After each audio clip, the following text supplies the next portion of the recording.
Okay, siapa yang tengah mencari SUV 7 seater S90, yang baru ni 7 seater, ada wireless Apple CarPlay 360, enjin baru, ada 5 tahun warranty. Inilah dia, Proton S90 baru 2026 MC1. So dalam dia ni dah tak ada ADAS dia bagi yang basic saja. Lepas yang ni dia punya memang betul-betul 7 seater 7 seater.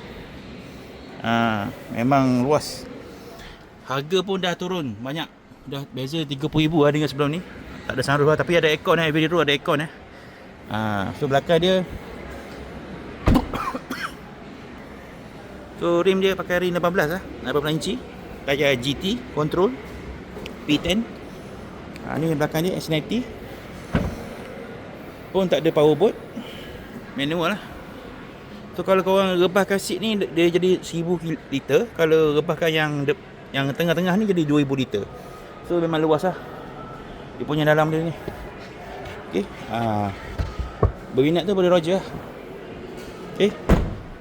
Mana minat dengan Proton S90 baru? Mari.